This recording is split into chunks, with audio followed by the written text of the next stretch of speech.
Today's story was shared with us by Himansi, who is from Maharashtra and works as an animal rescuer.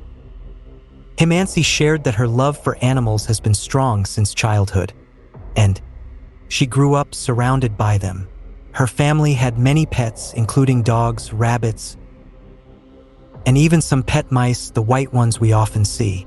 But today's story will show you just how difficult the life of an animal rescuer can be, and how, if they get into trouble, they can face some really frightening incidents. Welcome to Horror Stories.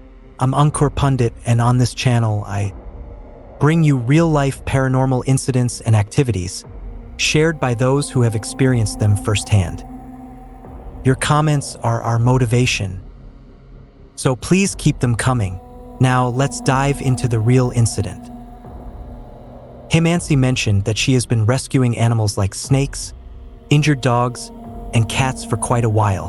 One day, her friends made a plan to visit a place called Jhilpi Lake in Maharashtra. If you've heard of it, it's a popular spot.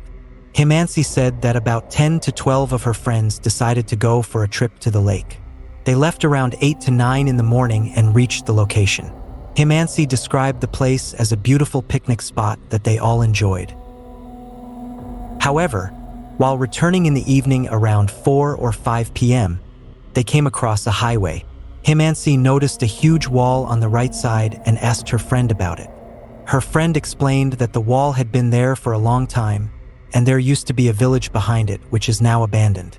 The group was so absorbed in their conversation and fun that they ignored these details and returned home late, around 8 or 9 p.m. Himansi shared that she went to sleep around 10:30 p.m. but was woken up by a call at 12:30 a.m. The call came from near Jhilpi Lake. As an animal rescuer, it's her responsibility to respond if an animal is causing trouble or is in danger. The person on the other end of the call sounded very scared. Himansi picked up the call and found out that a large snake had entered someone's house near Jhilpi, and the people were waiting outside, requesting her to come and remove the snake.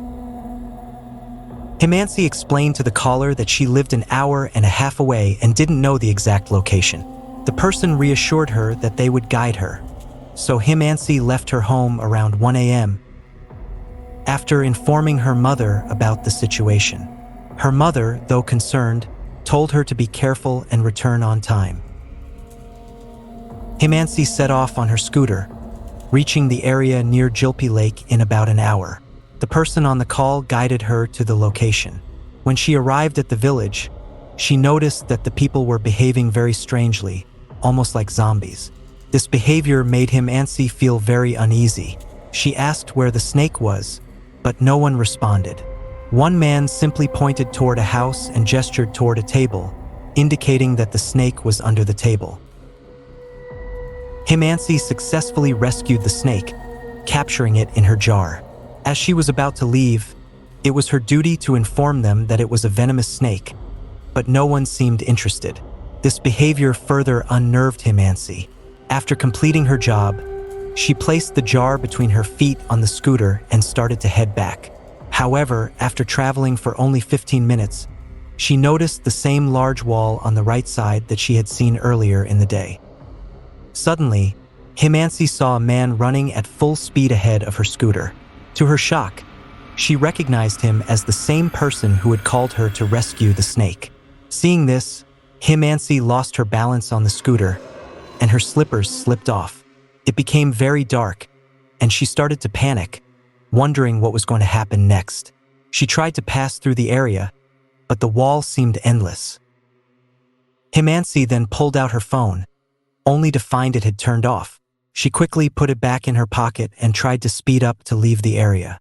As she crossed the wall, she received a call, which startled her. She looked around, feeling as if someone was nearby.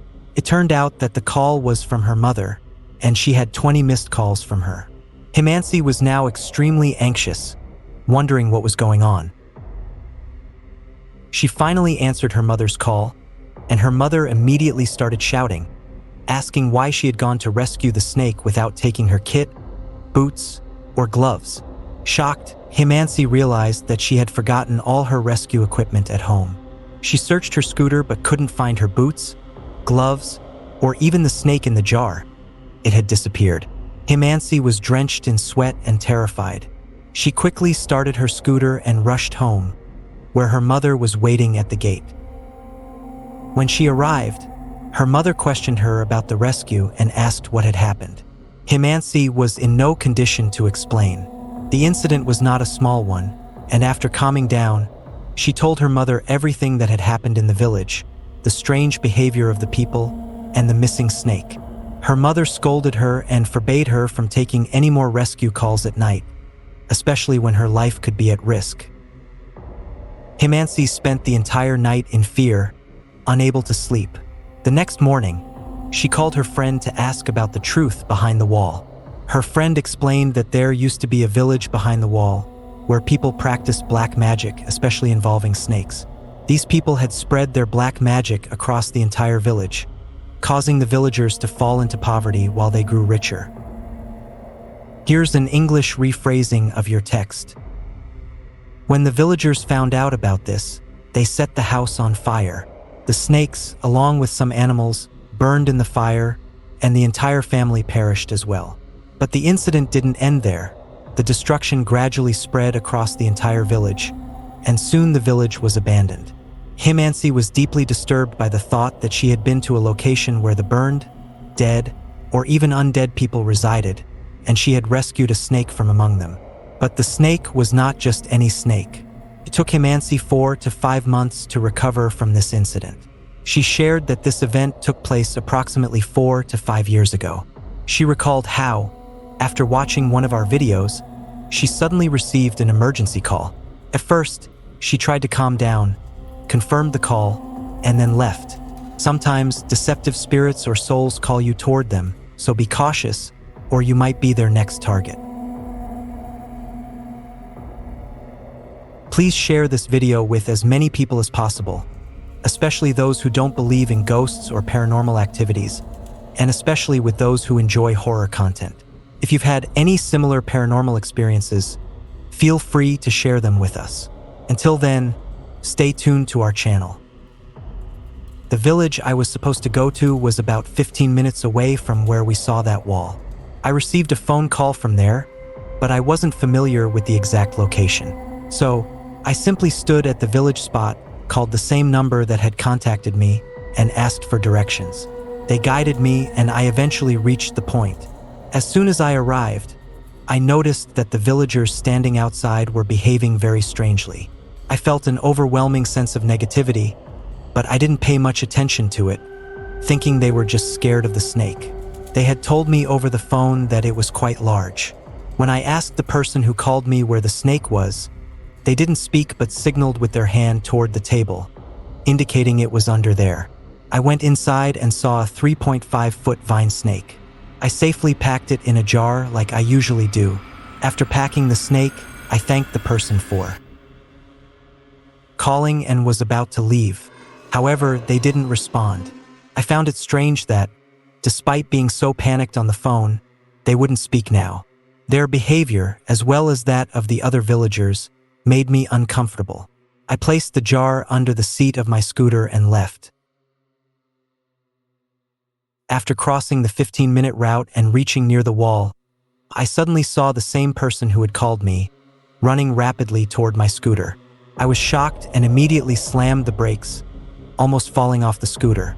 I somehow managed to regain my balance but was in total shock. I couldn't understand what was happening. When I took out my phone, I realized it was switched off. Alone in a forested area, witnessing such a strange incident, I was terrified. I picked up my scooter and noticed that the jar with the snake was missing. There was no jar, no snake. I was even more tense. There was no way the snake could have escaped from the sealed jar, yet both were gone. The thought of it still gives me goosebumps. I was so scared at that moment that I didn't know what to do. I somehow managed to start my scooter and sped off as fast as I could. No matter how fast I drove, it seemed like the wall would never end. I felt like I was going to crash and die. Finally, I crossed the Jhilpi Road and, as soon as I reached the second highway, my phone rang. At first, I thought someone driving nearby was receiving a call, but then I realized it was the vibration in my own pocket. I saw that it was my mom calling. A while earlier, when I had checked my phone, it had been switched off. My hands were shaking so much that I couldn't even pick up my mom's call. After she had called me 10 to 20 times, I finally answered. My mom asked me why I hadn't taken my snake catching equipment before leaving the house. My tick board and other gear were still at home. I checked my scooter thoroughly. I had clearly left the house and rescued a snake, yet none of my equipment was with me. I was confused and scared. I left everything there, even my shoes, and drove home recklessly. When I got home, drenched in sweat, my mom was at the door, asking why I hadn't taken my gear. She was worried.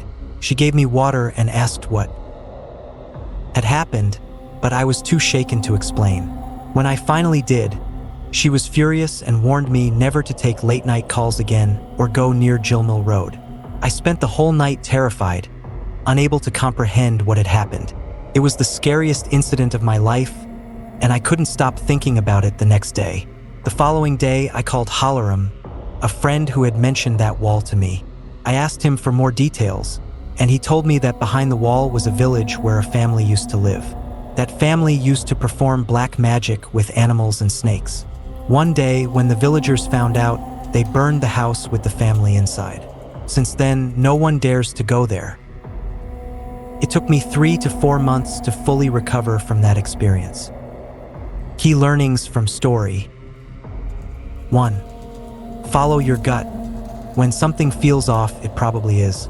Ignoring that uneasy feeling can lead to unexpected danger, just like the protagonist experienced in the eerie village. 2. Always expect the unexpected.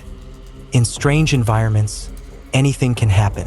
What seemed like a simple snake rescue spiraled into a spine-chilling encounter, reminding us to be prepared for the unexpected. 3. Heed the signs. Odd behavior and eerie surroundings often carry hidden warnings. The villagers' strange reactions hinted at something far darker, and overlooking them led to a harrowing ordeal. 4. The supernatural knows no rules. Not everything can be explained by logic. Sometimes, supernatural forces defy reason, and you may find yourself entangled in something beyond your control. 5. Courage in the face of terror. Fear can be paralyzing, but staying composed in moments of sheer terror is what helped the protagonist survive. In such situations, a clear head is your best defense. Finally, before leaving, I request you all to please support my channel. Subscribe Horror Stories and turn on the bell notification so you get the latest video updates first. Stay tuned to the channel until the next video. Thank you.